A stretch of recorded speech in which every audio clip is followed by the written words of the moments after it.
Eh bien bonjour à tous, alors aujourd'hui déjà on est dans une nouvelle disposition alors qu'il n'est pas comme d'habitude, tout simplement parce que comme vous l'avez compris on va monter ensemble un PC et quand je dis PC c'est un PC en mini ITX. Alors en processeur nous avons en premier le Ryzen 7 3800 XT, donc voilà un très bon processeur. Quoi d'autre? Alors oui, pour le refroidir ce sera le ROG Strix LC 240 RGB, donc un joli petit water cooling. La carte mère c'est la B550 e-gaming de chez Asus ROG, bien évidemment au format mini ITX. Nous avons aussi deux barrettes RGB en 8 Go de RAM, donc 3200 MHz de chez Crucial Ballistix, ce qui nous fait un total de 16 Go. Également de chez Crucial un SSD NVMe de 2 Tera, donc c'est pas mal. Pour alimenter le tout, c'est la ROG Thor de 1000 watts certifiée 4 ans plus Gold, donc c'est quand même une très bonne alimentation. La carte graphique, c'est la Sublime 3060 Ti en modèle TUF de chez Asus, donc c'est une des nouvelles cartes qui sont sorties il y a pas longtemps. Autant vous dire que je suis quand même assez fier de l'avoir reçu. Puis en dernier, la pièce maîtresse de ce build, le boîtier, c'est le Asus ROG Z11 en l'occurrence. C'est leur tout nouveau boîtier en fait en mini ITX qui est sorti il y a pas très longtemps. Il se démarque assez des autres, malgré sa grande taille, en fait ça reste du mini ITX, vous verrez ça juste après. Mais le plus important, enfin je dirais plutôt le plus impressionnant avec ce boîtier, ça reste sa vitre qui a directement été customisée à la façon Stranger Things par Hemisphere. Donc un tout grand merci à eux de me confier leur création pour cette vidéo, tout comme un tout grand merci à Crucial, mais surtout à Asus ROG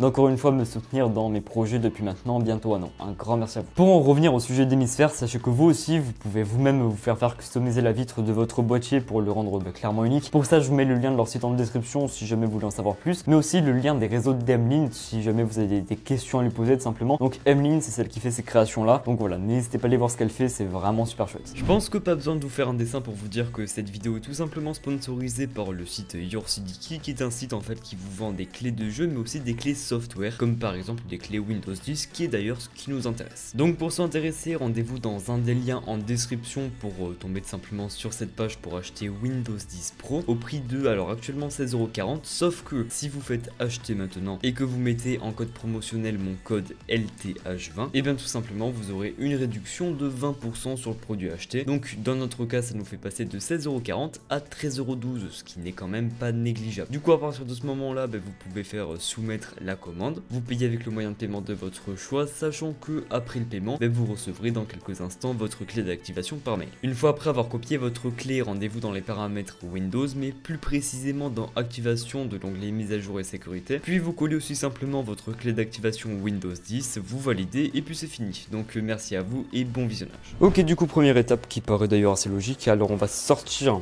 la carte mère de sa boîte. Voilà, alors du coup maintenant on va venir prendre le processeur, donc en l'occurrence le 3800 XT.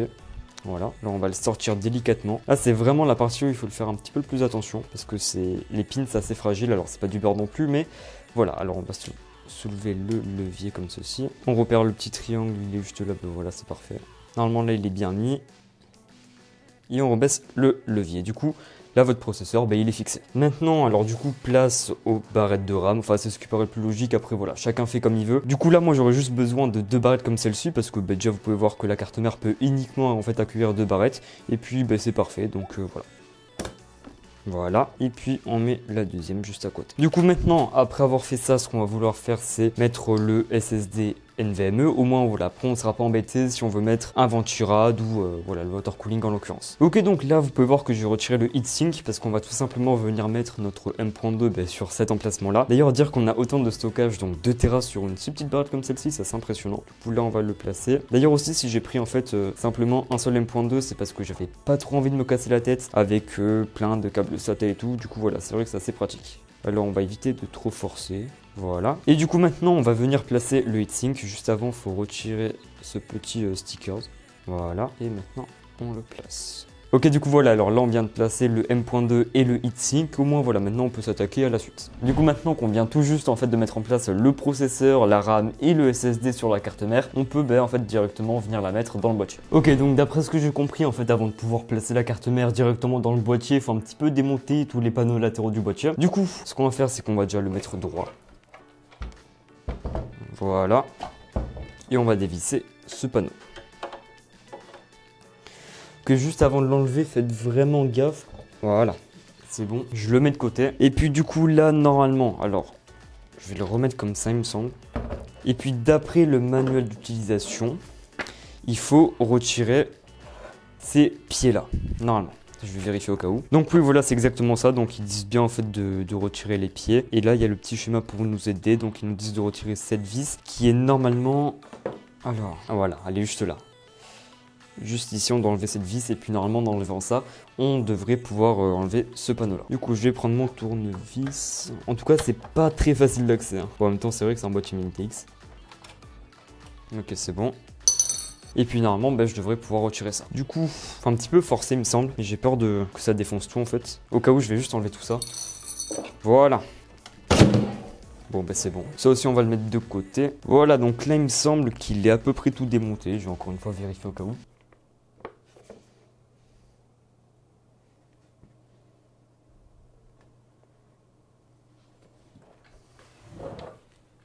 Ok, donc d'après le manuel du boîtier, je dois retirer ces deux vis là qui sont en fait juste en dessous du contrôleur. Bah, en fait, logiquement, c'est L et L. Bah, c'est ce que je vais faire en fait. Voilà. Du coup, bon, en fait, si vous voulez, ça retire ça. Je vois pas trop. Ah, c'est pas un emplacement pour SSD par hasard? Ouais, je pense que ouais. Enfin bref, je vais mettre de côté. De toute façon, je n'en aurai pas besoin normalement. Ok, du coup, là maintenant, je vais devoir mettre ça donc à l'arrière du boîtier. Ce sera tout simplement en fait pour mon alimentation, qui est une Rocktor, donc une alimentation ATX. Sachant que là, dans le boîtier, ils ont mis par défaut, je crois, c'est une alimentation SFX. Voilà, donc je vais l'enlever parce que j'ai pas de SFX perso. On va mettre de côté. Ok, donc ça, je le mets de côté avec les autres et je vais pouvoir mettre celui-ci. D'ailleurs, je sais pas si je vous l'ai dit, mais c'est la première fois en fait que je monte de PC Minitx de ma vie. Donc voilà, c'est vrai que je m'aventure un petit peu dans des eaux inconnues parce que déjà que c'est du Minitx que j'ai jamais fait, mais en plus bah, c'est un boîtier pas très commun. Normalement c'est bon. Du coup, c'est vrai que j'ai oublié de mettre l'alimentation. Ok, du coup faut maintenant placer l'alimentation. En l'occurrence, bah, c'est une Rocktor, elle est quand même assez lourde. Hein. Bon, on enlève le blister. Ok, donc maintenant place à l'alimentation. Ok, donc là on a le bloc. On va en premier enlever ça. Là, normalement on a tous les câbles.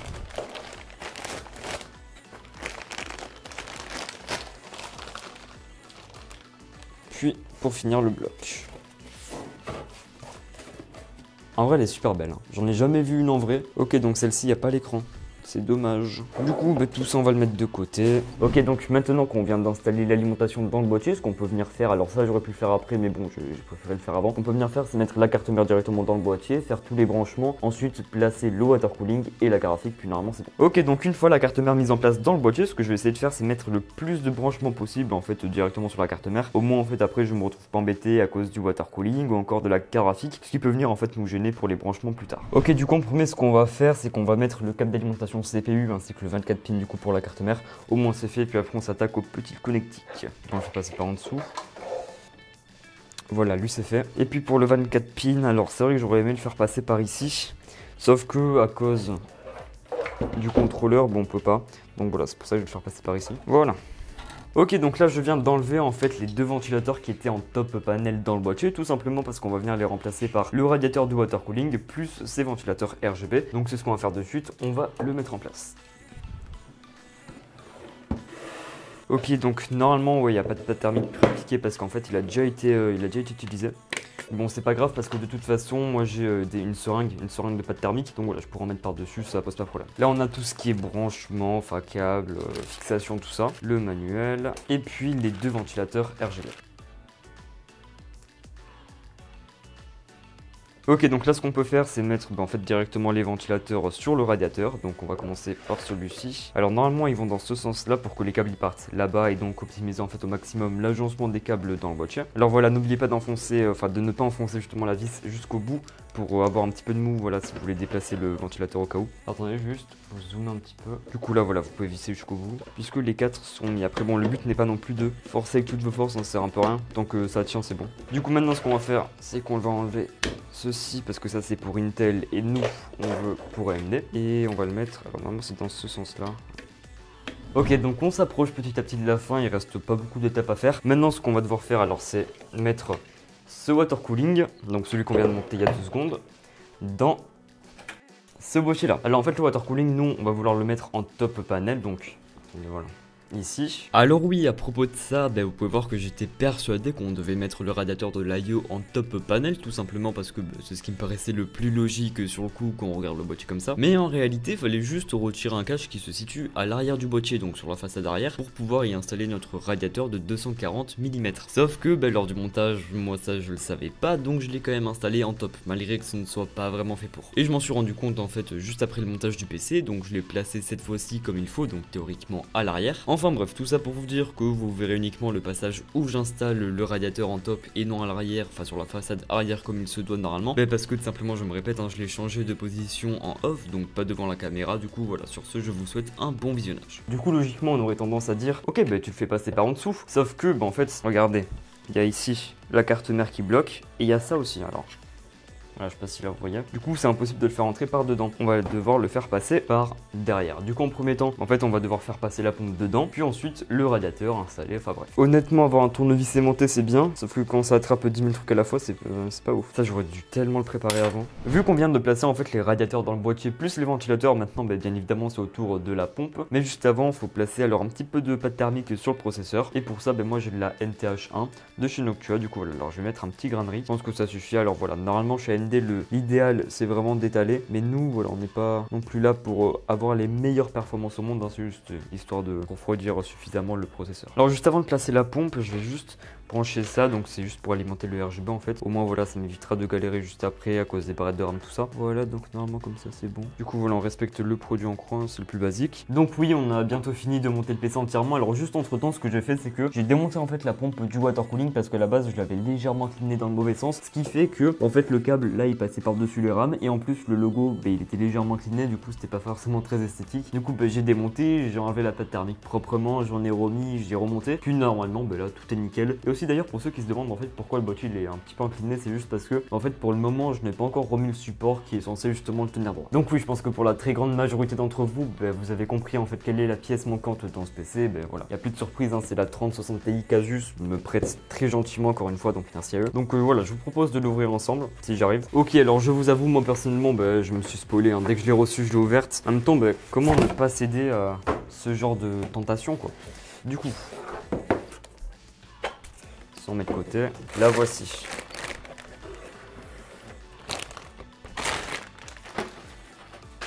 Franchement, elle est vraiment super belle. Alors certes, ok, c'est pas une ROG, mais ça reste quand même une très belle carte graphique.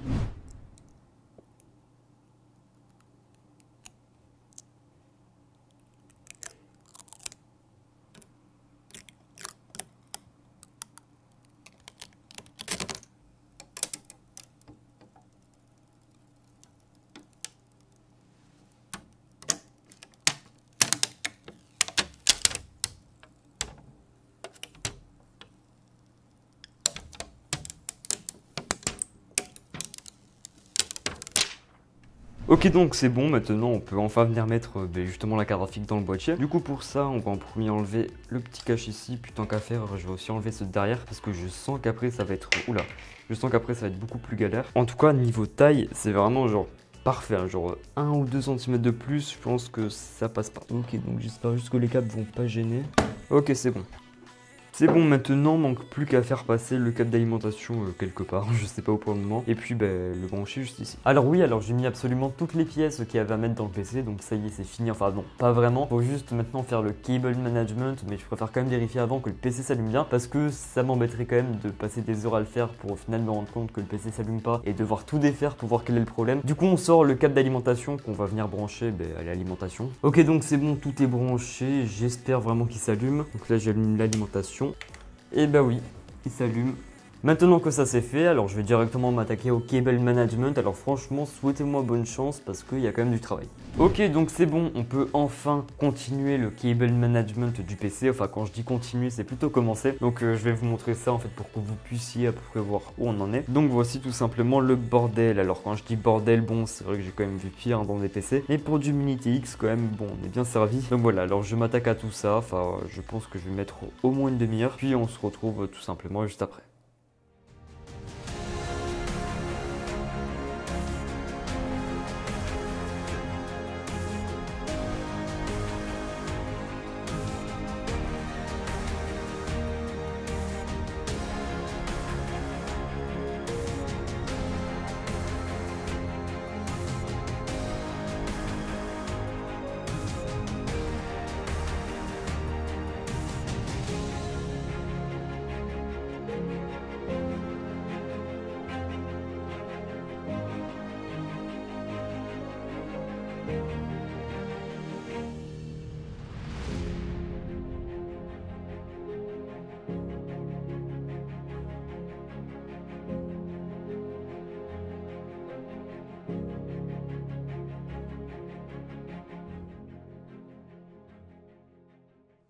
Et voilà de ce qu'il en est pour cette vidéo. J'espère que comme d'habitude vous avez passé un bon moment et que le résultat final aussi vous a plu. En tout cas moi j'ai vraiment kiffé en fait de pouvoir enfin découvrir le montage en fait en mini ITX. Même si bon c'est vrai que le boîtier était quand même assez grand par rapport à de vrais small form factor. Mais bon, c'est pas bien grave. Encore un grand merci à Asus, Crucial et Hémisphère d'y avoir participé. Donc sur ce, n'hésitez pas à liker, commenter, vous abonner si mon contenu vous plaît. Puis moi je vous dis à la prochaine pour de nouveaux montages PC. C'est tout pour moi et à bientôt.